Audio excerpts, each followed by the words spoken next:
L'invité du jour avec Prisca Aïman.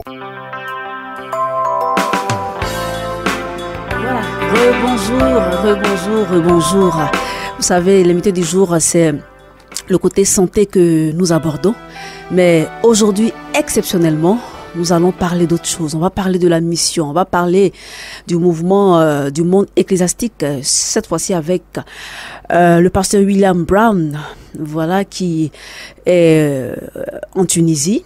C'est là-bas qu'il fait le ministère sacerdotal, et ce depuis 14 ans. Depuis 14 ans, il est en Tunisie. Nous avons aussi à côté de lui le pasteur Kandem. Bonjour, pasteur. Bonjour. Bonjour, pasteur William. Bonjour Prisca, bonjour tout le monde. Voilà, alors avec le pasteur William Brown, nous allons parler de la mission, de ses débuts en Tunisie, ce qui se passe en Tunisie. Vous savez qu'on parle de Tunisie, on parle de islam, on parle de musulmans, on parle vraiment, c'est la religion qui est vraiment... enfin, dit qu'il domine le côté spirituel. Mais comment se fait-il qu'un pasteur puisse y être installé? C'est ce qu'on va voir. Pasteur Kandem, il faut rappeler que le pasteur Kandem connaît très bien ce pasteur, le pasteur William Brown, que nous recevons ici en ce moment. Alors, pasteur Kandem, a travaillé avec lui pendant 6 ans, pasteur. Est-ce que tu peux confirmer ça? Oui, je le confirme. Et c'était vraiment une opportunité. Ceux qui suivaient Fréquence Vie à l'époque, la dernière émission de Allo Pasteur que j'avais faite, j'avais dit que le Seigneur m'a appelé pour le Maghreb et je ne sais pas comment je vais m'y prendre. Et justement, je suis allé, lorsque je suis arrivé, j'ai visité l'église réformée. Et à la fin du culte, quand je me suis présenté, il est venu me voir et on a parlé. Et c'est comme ça que les choses ont commencé. Voilà. Quelques semaines après, ils m'ont invité à leur pastorat. Et plus tard, on a commencé cette collaboration qui a duré jusqu'à ce que nous revenions. Et vraiment, c'était une très grande expérience pour moi. J'ai découvert beaucoup de choses et le ministère multiculturel, même parmi les pasteurs, parce que il y avait pasteur américain, pasteur français, pasteur camerounais, pasteur ivoirien, pasteur congolais. Il y avait plusieurs pasteurs rwandais. Nous étions vraiment tout un groupe et puis on a travaillé ensemble. Et puis également des Tunisiens, Égyptiens. Et il y avait plusieurs nationalités. On a travaillé ensemble. Voilà, c'est une église arc-en-ciel. Voilà, justement. Comme on peut le dire, le pasteur William Brown, on en vient à vous. C'est vous qui supervisez l'œuvre chrétienne en Tunisie, surtout côté église évangélique indépendante. Vous nous avez dit hors antenne que l'église réformée a été portée sur les fonds baptismaux, donc elle a été créée où elle exerce depuis 1892. Voilà, c'est justement cela. Donc en 1881, les Français sont venus en Tunisie. Et donc, à cette époque-là, il y avait des aumôniers de l'armée qui sont venus. Bon, 14 étaient catholiques, un seul était protestant. Le Seigneur a mis dans son cœur le fardeau de commencer, de pas seulement avoir un ministère parmi les militaires, mais commencer une église en Tunisie. Et donc, c'est à partir de ce moment-là, avec le pasteur Georges Doumayer, il a commencé, qui est né cette église réformée de Tunisie. L'église a été plutôt traditionnelle, recevait beaucoup de Français, par la suite aussi des Allemands. Et puis, dans les années 70, on pensait que l'église allait mourir. Gloire à Dieu, il y avait un homme de vision qui a dit non, on ne ferme pas une église dans un pays musulman, c'est ce qu'il a dit. Et par la suite, avec un autre pasteur, le pasteur suisse Roger Correvan, puis un autre pasteur Lidou Houg, ils ont commencé à rebâtir l'œuvre en Tunisie avec l'église réformée. C'est cela, tout à l'heure. On va y revenir, côté donc ministère sacerdotal, mais on va essayer de feuilleter un peu votre parcours. Voilà, vous n'êtes pas un néophyte, vous n'êtes pas un néophyte. Vous avez plutôt traîné votre bosse en France, notamment à Lyon et à Grenoble. Vous avez travaillé en tant que pasteur assistant pendant 7 ans en France. C'est ça, c'est ça. Donc je travaillais dans une église à Lyon qui avait aussi une œuvre parmi dans les quartiers peu difficiles de Lyon. Oui. Donc parmi plutôt les Maghrébins. Et on s'impliquait, on était bien impliqués aussi dans les centres sociaux. Et puis par la suite, nous sommes allés à Grenoble. Et c'était à Grenoble qu'on pensait on allait passer le reste de notre vie. Et puis, pof, le Seigneur il avait d'autres projets pour nous. Il avait d'autres projets, on en parle maintenant. Alors, vous êtes on l'a dit, vous êtes en Tunisie depuis 14 ans. Ça veut dire 14 ans que vous exercez le ministère là-bas. Alors, les débuts du ministère en Tunisie, donnez-nous un peu les circonstances. C'est une très bonne question. Ça remonte en 2001. Donc, 2001... en juin 2001, j'étais dans une conférence de mission aux États-Unis et un homme a parlé du besoin parmi les peuples non atteints. Et le Seigneur avait déjà mis dans notre cœur le fardeau pour la Tunisie. Mais on n'était pas prêt, à partir. Mais après ce message, j'ai dit au Seigneur, je suis prêt à partir en Tunisie.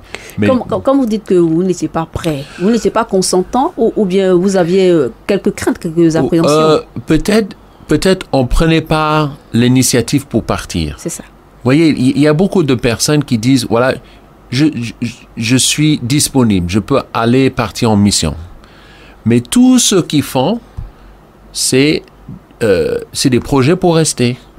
Et donc, on avait ce fardeau. Une des grandes questions, c'était comment j'allais exercer un ministère. Donc, je suis allé dans une école biblique. Donc, j'ai un diplôme en théologie. Mais il faut vraiment un vrai travail, entre guillemets, en Tunisie, parce que on peut pas juste accepter quelqu'un qui va pas travailler, qui est diplômé en théologie.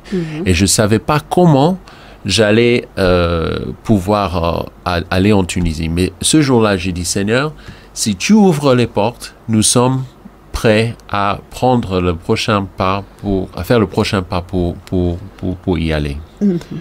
Et donc, c'est à partir de cela, seulement 3 semaines après, je parlais avec un frère et il m'a dit, voilà, en Tunisie, je sais qu'il y a le pasteur de l'église réformée de Tunisie qui va partir et cherche un remplaçant et cherche pour la suite. Et moi, j'ai dit, il s'appelle Peter, j'ai dit, Peter, vraiment, ce serait bien, mais moi, je ne suis pas vraiment réformé. Il y a certaines choses, je ne suis pas peut-être même d'accord avec la doctrine.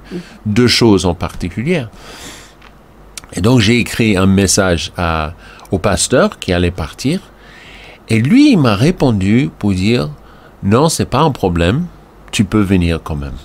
Et donc, le conseil a accepté ma candidature. Et c'était en 2002 que nous sommes allés.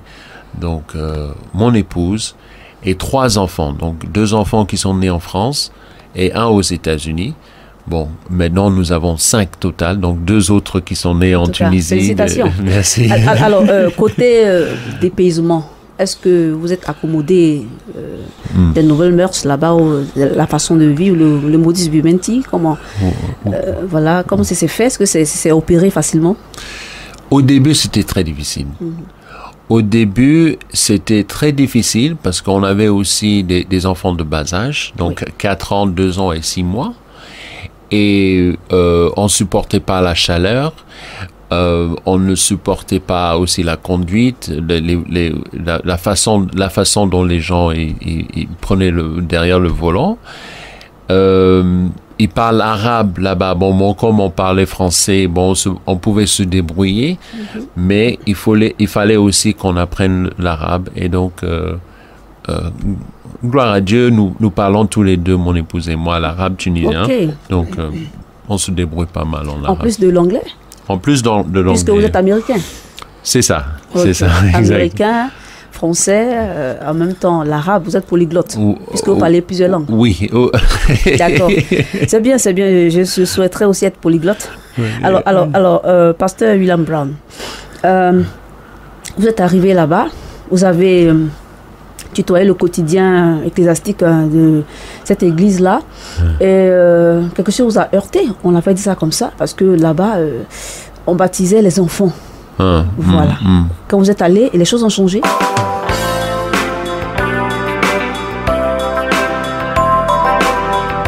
Vous suivez l'invité du jour avec Prisca Aïman.